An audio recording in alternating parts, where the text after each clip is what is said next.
Pragmatismo y humanismo. Lo que endurece el corazón de todos a quienes me acerco con la concepción de la verdad bosquejada en mi última conferencia es ese típico ídolo de la tribu, la noción de la verdad concebida como única respuesta, determinada y completa, al único enigma fijo que se cree propuesto por el mundo. La tradición popular prefiere una respuesta de oráculo, que en lo presente así como un enigma de segundo orden, velando más que revelando lo que se supone que contiene en sus profundidades. Todas las grandes palabras que han dado como solución al enigma del mundo, Dios, lo uno, razón, ley, materia, espíritu, naturaleza, polaridad, proceso dialéctico, idea, yo, superalma, derivan de la admiración de los hombres prodigaron a dichas palabras. La causa de su papel oracular, a los aficionados a la filosofía y también a sus profesionales. El universo se le representa como una especie curiosa de esfinge petrificada, cuyo atractivo para los hombres consiste en el monótono desafío de sus poderes de adivinación. La verdad, qué ídolo perfecto del espíritu racionalista. Leí en una antigua carta de un amigo del talento que murió demasiado joven estas palabras: en todo, en ciencia, arte, moral y religión, debe haber un sistema correcto, siendo todos los demás errores. Qué característico es el entusiasmo en el ciento periodo de la juventud. A los 21 años abrigamos tal pretensión y esperamos hallar ese sistema. Nunca se nos ocurre, a la mayoría de nosotros, ni aún pasando los años, que la cuestión, ¿qué es la verdad?, no es una cuestión real, y que toda la noción de la verdad es una abstracción del hecho de las verdades, en plural, una simple frase sumaria y útil, como una lengua latina o la ley. Sobre la ley, los jueces, y sobre la lengua latina, los profesores, suelen hablar de un modo que hace pensar a sus oyentes que significan entidades preexistentes a las decisiones o a las palabras y sintaxis, determinándolas inequivocadamente y exigiéndoles obediencia. Pero el más ligero ejercicio de reflexión nos hace ver que, en lugar de ser principios de esta clase, la ley y el latín son resultados. Las distinciones entre lo legal y lo ilegal en la conducta, o entre lo correcto y lo incorrecto en el lenguaje, se han desarrollado incidentalmente entre las interacciones de las experiencias humanas en detalle. No de otro modo se han desarrollado las cuestiones entre lo verdadero y lo falso en las creencias. La verdad se injerta en otra verdad previa, modificándola en el proceso, de la misma forma que un idioma se injerta en otro previo y una ley entre otra ley anterior. Dada una ley previa y un caso nuevo, el juez elaborará con ambos elementos una nueva ley. Dado un idioma previo, surge una nueva jerga, metáforas o rarezas que agradan al gusto público, y muy pronto se forma un nuevo idioma. Frente a la verdad previa aparecerán nuevos hechos, y entonces nuestro espíritu halla una nueva verdad. Entretanto, no obstante, pretendemos que lo eterno está sin desarrollar que la justicia previa. La gramática o la verdad no hacen más que iluminar sin que se lleve a efecto. Pero imaginen a un nuevo en un juzgado, admitiendo su justicia con su noción abstracta de la ley, o a un purista del lenguaje lanzando sobre los ciertos teatros con una idea de la lengua madre, a un profesor comenzando su conferencia sobre el universo real con su noción racionalista de la verdad. Con mayúscula, ¿conseguirían algo? La verdad, la ley y este lenguaje se les evaporaría al menor contacto con el nuevo hecho. Estas cosas se hacen a sí mismas a medida de que caminamos. Nuestros aciertos, desaciertos, prohibiciones, castigos, palabras, idiomas, creencias, son otras tantas nuevas creaciones que se le añaden a sí misma tan rápidamente como la historia prosigue. Lejos de ser principios que anteceden en el animal el proceso, la ley, el lenguaje, la verdad, no son sino nombres abstractos de sus resultados. Así pues, las leyes y los idiomas han de considerarse como elaboraciones humanas.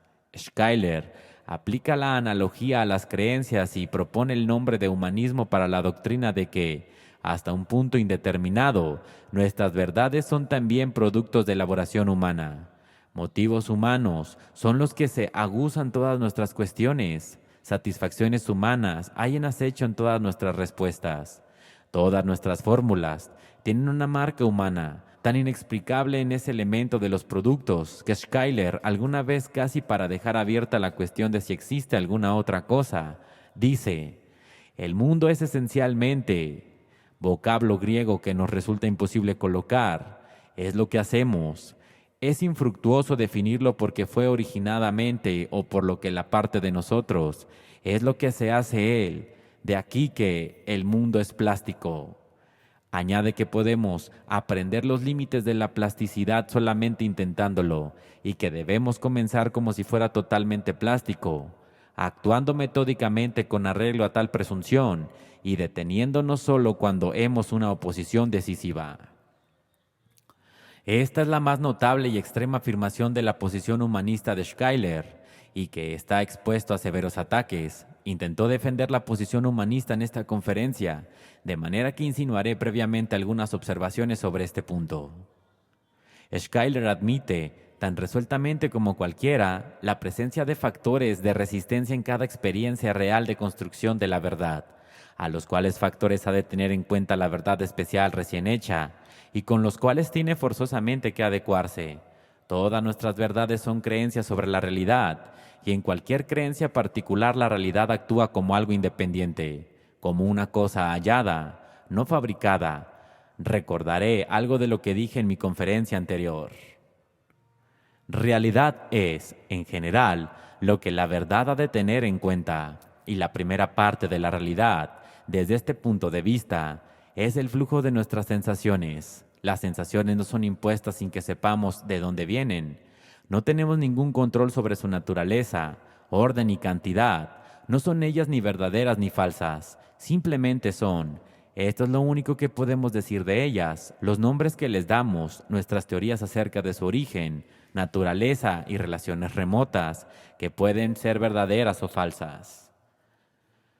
La segunda parte de la realidad, como algo que la nuestra creencia debe tener en cuenta obedientemente, la constitución, las relaciones que se obtienen en nuestras sensaciones o entre sus copias en nuestras mentes, esta parte se subdivide en dos subpartes.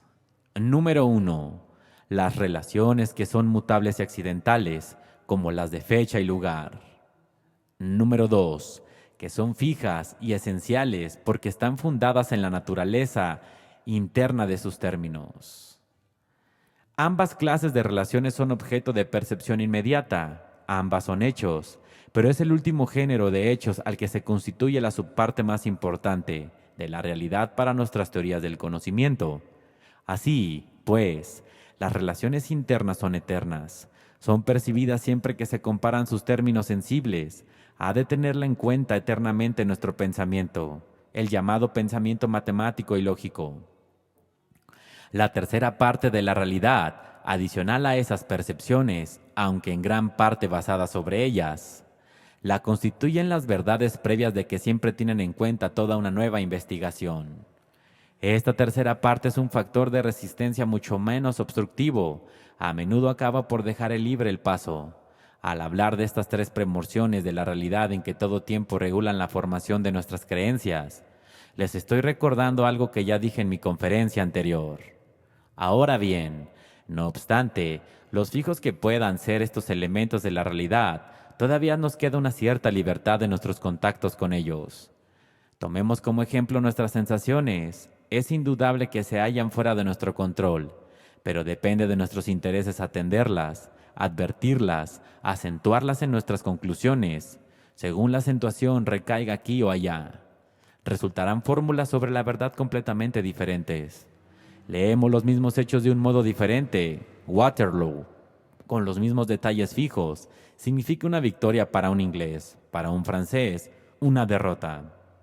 Así, también, para un filósofo optimista, el universo indica victoria, para un pesimista, derrota. Lo que decimos acerca de la realidad depende de la perspectiva en la que la coloquemos. El eso de ello es lo suyo propio, pero el que depende del cual, a este de nosotros, las partes de la realidad correspondientes a la sensación y a la relación son mudas, no dicen absolutamente nada sobre sí mismas. Somos nosotros los que tenemos que hablar por ellas. Este mutismo de las sensaciones han conducido a intelectualistas tales como T. H. Green y Edward Caird a expulsarlas casi de las esferas del conocimiento filosófico. Pero el pragmatismo rehúsa ir tan lejos. Una sensación es como un cliente que ha dejado su caso en manos de un abogado y después tiene que escuchar pasivamente en la audiencia la exposición de sus asuntos, séale o no agradable, de la manera que el abogado entiende más favorable. De aquí hasta el campo de la sensación, nuestras mentes ejercen una determinada elección arbitraria. Con nuestras conclusiones y omisiones trazamos la extensión del campo. Con nuestro empeño marcamos su primer plano y su fondo. Por nuestra orden leemos, en este o en aquel sentido. En suma, recibimos el bloque de mármol, pero somos nosotros los que tenemos que esculpir la estatua. Esto se aplica también en las partes eternas de la realidad. Mezclamos nuestras percepciones de relaciones intrínsecas y las colocamos libremente. Las leemos en un orden o en otro. Las clasificamos de este o de aquel modo. Tratamos a una o a la otra como más fundamental hasta que nuestras creencias sobre ellas forman esos cuerpos de verdad que se conocen por lógica, geométrica, aritmética en todos, en cada uno de los cuales la forma y el orden en el que se modela el conjunto es claramente obra humana. Así, sin decir nada de los nuevos hechos que los hombres agregan a la materia de la realidad mediante los actos de sus propias vidas, han impreso ya sus formas mentales en esa parte de la realidad en que es llamado verdades previas. Cada hora nos trae nuevos objetos de percepción, sus propios hechos de sensación y relación que hemos de tener en cuenta. Pero el conjunto de nuestras pasadas relaciones con tales hechos está ya acumulado en las verdades previas. Es solo, por lo tanto, lo más insignificante y recién fraccionado de las dos primeras partes de la realidad a la que nos llega sin toque humano, y la fracción tiene inmediatamente que humanizarse en el sentido de cuadrarse, asimilarse o adoptarse a la masa existente ya humanizada. De hecho, difícilmente podemos percibir una impresión sin preconocer de las impresiones que puedan ser. Cuando hablamos de realidad independiente del pensar humano, nos parece, pues, una cosa muy difícil de hallar. Se reduce a la noción de la que acaba de entrar en las experiencias y aún ha de ser nombrado, o bien alguna imaginada presencia aborigen en la experiencia, antes que se haya suscitado creencia alguna sobre tal presencia, antes de que se haya aplicado cualquier concepción humana. El límite meramente ideal de nuestras mentes es lo que es evanescente y mudo. Podemos vislumbrarlo, pero nunca aprenderlo. Lo que aprendemos es siempre un sustituto de ella que al pensar humano ha peptonizado y cocido previamente para nuestro consumo. Si se permite una expresión vulgar, diría que yo, donde quiera la que la hallamos, haya sido ya hecha presentable. Esto es lo que piensa Schuyler cuando llama realidad independiente a una dócil y mera, y la cual es solo para rehecha por nosotros. Tal es la creencia de Schuyler sobre el núcleo sensible de la realidad. Nosotros la topamos, son palabras de Bradley, pero no la poseemos. Aparentemente esto recuerda al punto de vista kantiano, pero entre las categorías anteriores a la naturaleza y las categorías que se forman gradualmente a sí mismas, en presencia de la naturaleza, se abre todo el abismo que existe entre el relacionismo y el empirismo. Para un genuino kantiano, Schuyler siempre será con respecto a Kant lo que un sátiro a Hiperión. Otros pragmatistas pueden alcanzar más positivas creencias sobre el núcleo de la realidad sensible. Pueden pensar que la descubren en su naturaleza independiente, al descortezar las sucesivas envolturas fabricadas por el hombre. Pueden inventar teorías que nos digan que a dónde y de dónde las noticias sobre ellas, y si estas teorías actúan satisfactoriamente serán verdaderas. El idealista trascendental dice que no existe tal núcleo, que la envoltura completa es la realidad y la verdad a la vez. Los escolásticos nos enseñan a que el núcleo de la materia, el profesor Bergsons, Heijmans, Strongs y otros, creen en el núcleo e intentan audazmente definirlo. Doe y Schuyler la tratan como un límite. ¿Cuál es la más cierta de todas estas diversas explicaciones, o de las otras comparables a ellas, sino que resulta más satisfactoria? De una parte estará la realidad, de otra una explicación de esta que ha de demostrar lo que es imposible mejorar o alterar. Si está imposibilitada, puede ser permanente. La verdad de la explicación será absoluta. No puedo hallar en ninguna parte otro contenido de la verdad que éste. Si los antipragmatistas poseen alguna otra explicación, que nos la revelen. Vive el cielo, que nos concedan acceso a ella. No existiendo la realidad, sino solamente nuestra creencia acerca de la realidad, contendrá estas los elementos humanos, pero estos conocerán el elemento no humano y en el sentido exclusivo en el que pueda existir conocimiento de algo. ¿Hace el río sus orillas, o por el contrario las orillas hacen al río? ¿Anda un hombre más esencialmente con su pierna derecha que con la izquierda? Igualmente imposible será reparar los factores humanos de los reales en el desarrollo de nuestras experiencias cognoscitivas.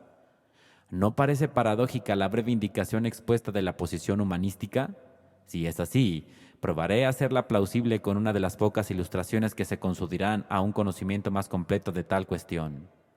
Todo el mundo reconocerá si el elemento humano en muchos objetos familiares.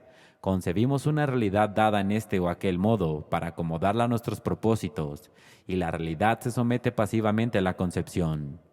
Se puede tomar el número 27 como el cubo de 3, como el producto de 3 y 9, o como son 26 más 1, o 100 menos 73, o de 1000 modos distintos, de lo que será tan cierto uno como otro. Asimismo, se puede considerar un tablero de ajedrez como cuadrados negros sobre el fondo blanco y como cuadrados blancos sobre el fondo negro, sin que ninguna de estas concepciones sea falsa. Se puede considerar la figura adjunta como una estrella, como dos triángulos que se cruzan, como un hexágono con apéndice añadido a sus lados, como 6 triángulos iguales unidos por las bases, etc. Todas estas cosas son igualmente ciertas. Lo sensible es que sobre el papel no resiste ninguna de ellas. Se puede decir que la línea está orientada hacia el este o hacia el oeste y la línea se acepta en ambas prescripciones sin rebelarse ante la contradicción. Formamos grupos de estrellas en los cielos y los llamamos constelaciones, y las estrellas pacientemente sufren que lo hagamos así, aunque si supieran lo que estamos haciendo algunas de ellas responderían mucho a las compañeras que les damos. Nombramos diversamente a las mismas constelaciones, como la Osa Mayor, el Caso, el Carro. Ninguno de estos nombres es falso y ninguno será más cierto que el otro, pues todos ellos les son aplicables. En todos estos casos hacemos humanamente una adicción a una realidad sensible, y la realidad tolera tal adicción. Todas las adicciones concuerdan con la realidad, se adaptan a esta mientras que la construyen. Ninguna de ellas es falsa. ¿Cuál de ellas puede considerarse más cierta? Depende eternamente al uso humano del que se le haga la realidad. Si el 27 es el número de dólares que se encuentra en un armario donde había dejado 28, son 28 menos 1. Si es 27 el número de pulgadas de una tabla que deseo añadir a mi separador que tiene 2 pulgadas de ancho, serán 26 más 1. Si deseo ennoblecer los cielos por las constelaciones que veo en ellos, será más acertado decir la Osa Mayor que el Caso. Mi amigo Frederick Myers se indignaba humorísticamente de que este prodigioso grupo de estrellas los estadounidenses les hayan dado el nombre de un utensilio culinario. De todos modos, ¿cómo nombrar una cosa? Parece completamente arbitrario, pues disponemos de todo, como disponemos de las constelaciones, para satisfacer nuestros propósitos humanos. Para mí este auditorio es una cosa que ahora permanece atenta, otras distraída, como en este instante carece de utilidad para mí por sus necesidades individuales. No las considero. Lo mismo cabe decir de un ejército o de una nación, pero llamar auditorio a mis oyentes es un modo accidental de considerarlo. Las cosas permanentes reales para ustedes son las personas individuales. Para un anatomista, por otra parte, las personas no son sino organismos y las cosas reales son los órganos. Los histólogos dirán que son solo órganos sin células constituyentes, y los químicos dirán que no son las células sino las moléculas. Así, pues, rompemos en cosas el flujo de la realidad sensible. Según nuestra voluntad, creamos los sujetos tanto de nuestras proposiciones verdaderas como los de las falsas. Creamos también los predicados. Muchos de los predicados de cosas expresan solamente las relaciones de las cosas con nosotros y nuestros sentimientos. Tales predicados, por supuesto, son adicciones humanas. César cruzó el Rubicón y fue una amenaza para la libertad de Roma. Aparte de un hecho histórico, es una plaga de nuestras escuelas por el abuso que han hecho de ellas escolares a sus cuadernos, y este predicado añadido es tan cierto como los anteriores. Adviértaselo naturalmente que se llega a los principios humanísticos. No se puede eliminar la contribución humana. Nuestros sustantivos y adjetivos son todos los bienes hereditarios humanizados y en las teorías en que las ordenemos. El orden interno y la disposición es dictada totalmente por las consideraciones humanas, siendo una de ellas coincidencia intelectual. Las matemáticas y la lógica mismas fermentan en reordenaciones humanas. La física, la astronomía y la biología, para actuar, siguen con preferencia cuestiones masivas.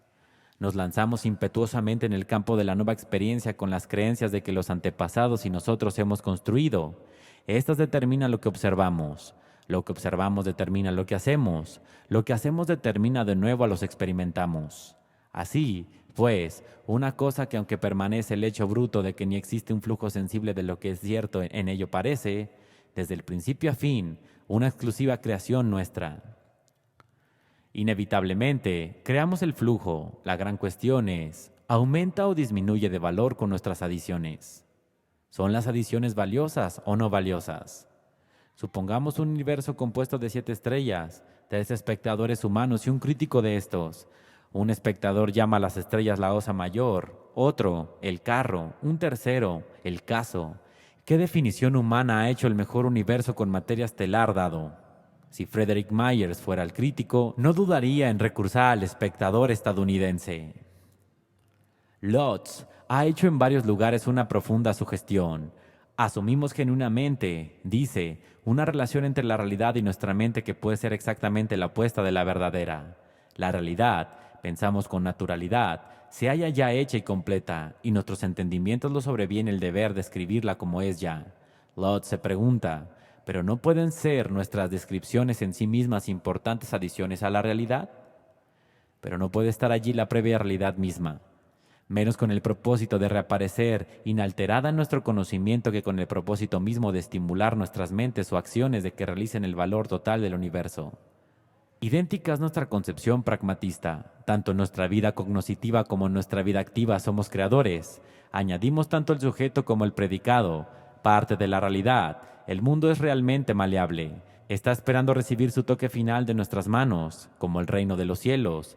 Sufre voluntariamente la violencia humana. El hombre engendra verdaderas acerca de él. Nadie puede negar el tal papel aumenta nuestra dignidad y nuestra responsabilidad como pensadores. Para algunos de nosotros demuestra ser una noción inspiradora. Papini, jefe del pragmatismo italiano, se muestra ditirámbico con la concepción de que tal papel abre las funciones divinamente creadoras del hombre.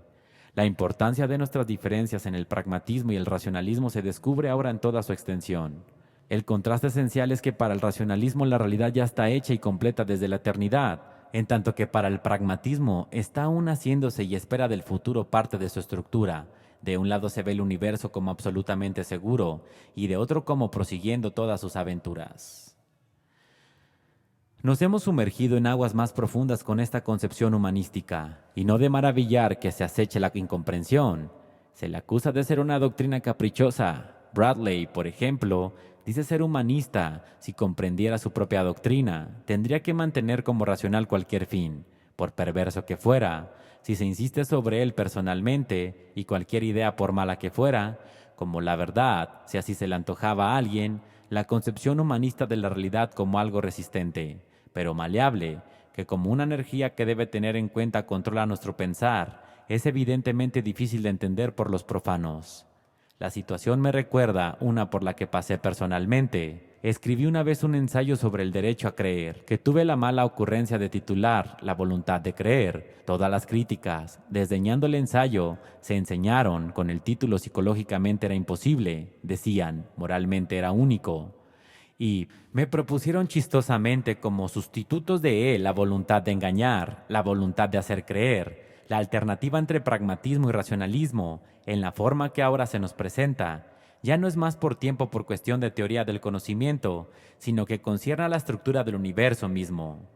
Del lado pragmatista tenemos solamente una edición del universo inacabada, creciendo en todas clases de lugares, especialmente en aquellos que actúan seres pensantes. Del lado racionalista tenemos un universo que muchas adiciones. Una edición real, o edición de lujo alternamente completa. Y luego de varias ediciones finitas llega las de ratas, falsedades y mutiladas con cada uno de su manera.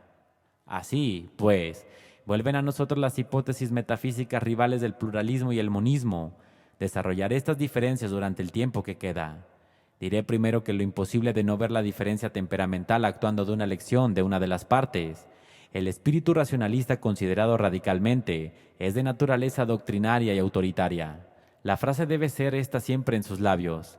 El cinturón de su universo debe ser ajustado. Por otro lado, un pragmatista radical es una especie de anarquista que camina feliz a la buena de Dios. Sí, como Diógenes. Si tuviera que vivir en un tonel, no se preocuparía de si los aros estaban flojos y las duelas entraban ante el sol.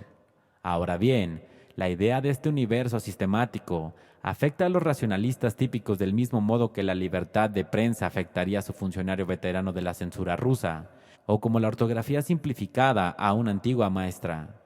Le afecta como el enjambre de las sectas protestantes afecta al espectador católico romano. Parece tan invertebrado y falto de principios como el oportunismo en la política y que parece un antiguo legitimista francés a una creyente fanática en el derecho divino del pueblo.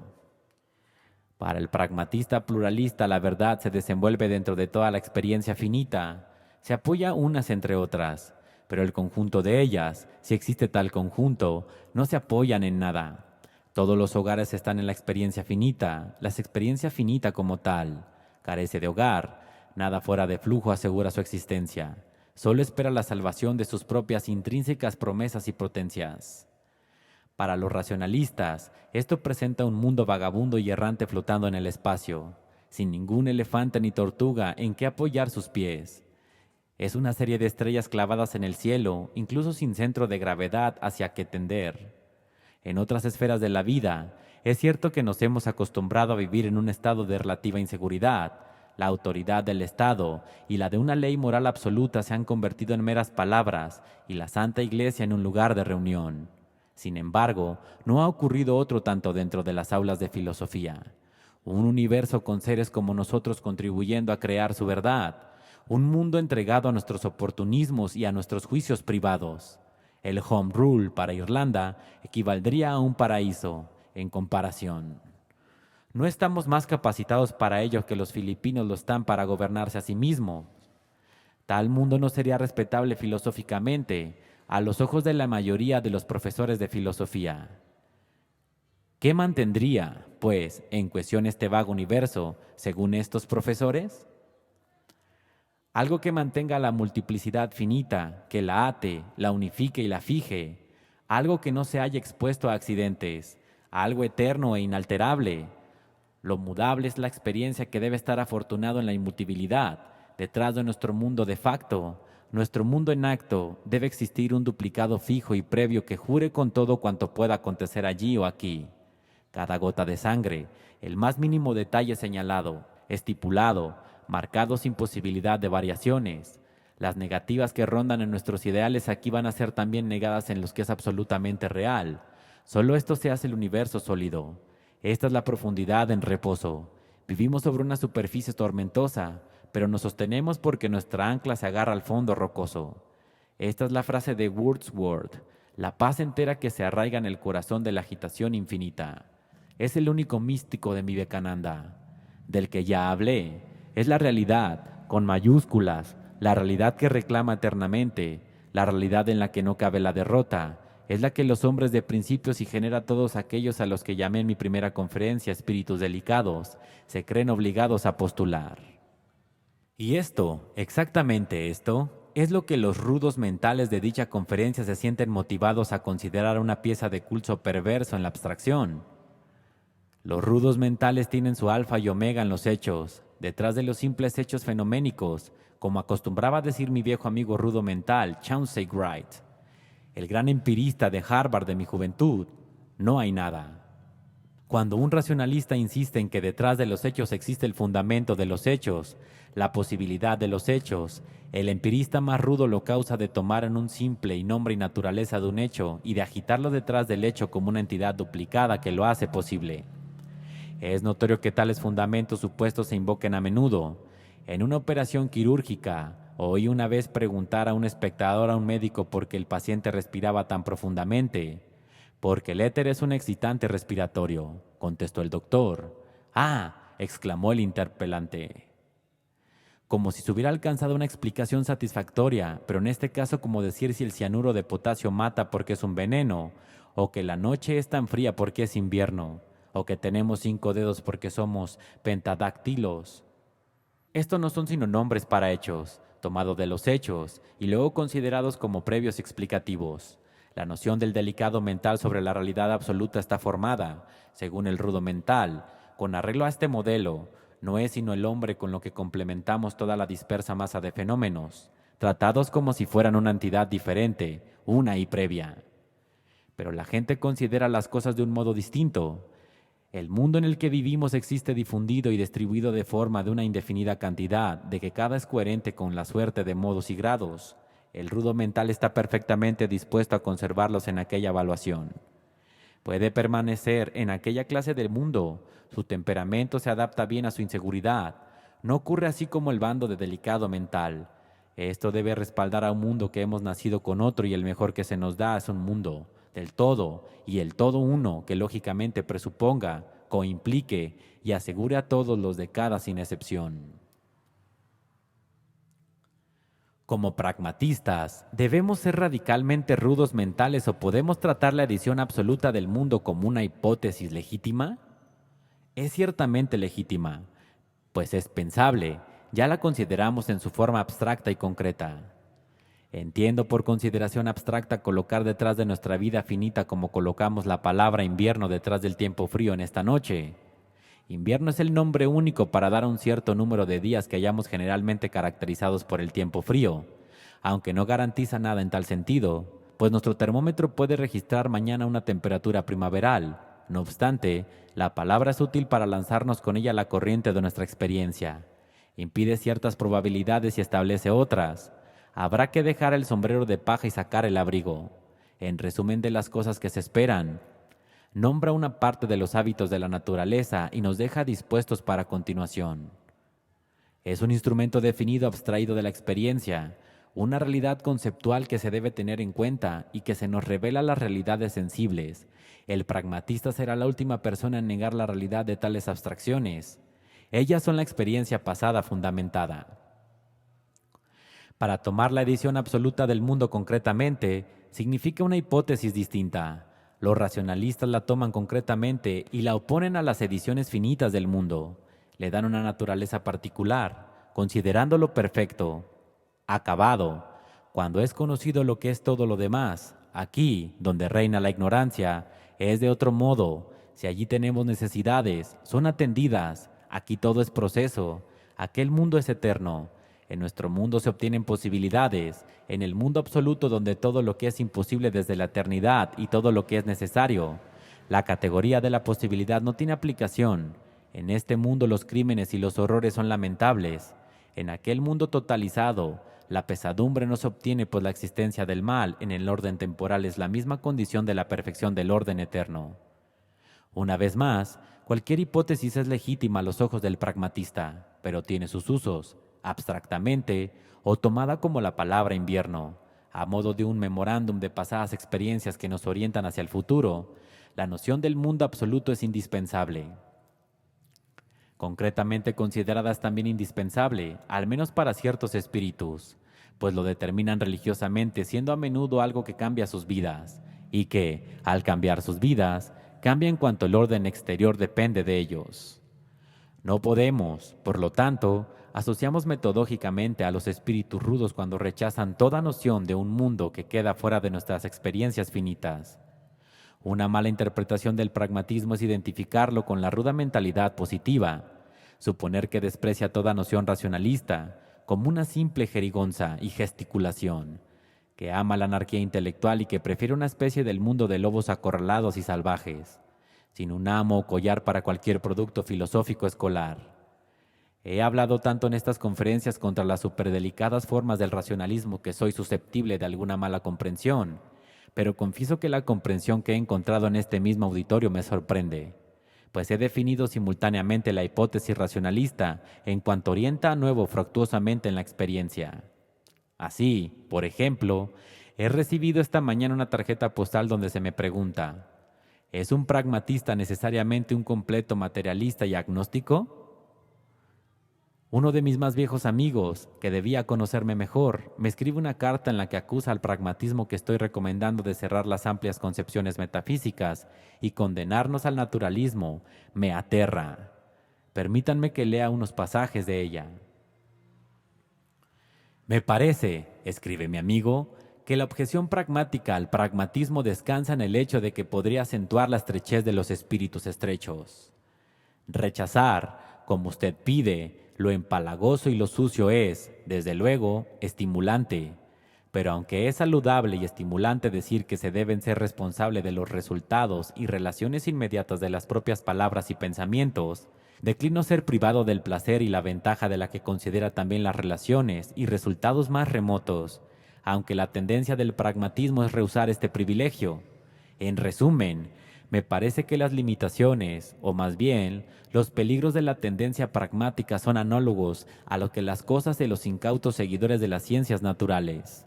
La química y la física son eminentemente pragmáticas, y muchos de sus devotos se satisfacen con los datos que les proporciona su pesos y medidas, y sienten una finita piedad y desdén por todos los estudiantes de filosofía y metafísica. Y, por supuesto, todo puede expresarse no muy bien, y teóricamente, en términos de química y física, esto es todo, excepto el pragmatismo expresar. No tiene relaciones, para ellos. Por mi parte me niego a dejarme persuadir de lo que no podamos mirar más allá del obvio pluralismo del naturalista y del pragmatista hacia una unidad lógica en la que ellos no tienen interés.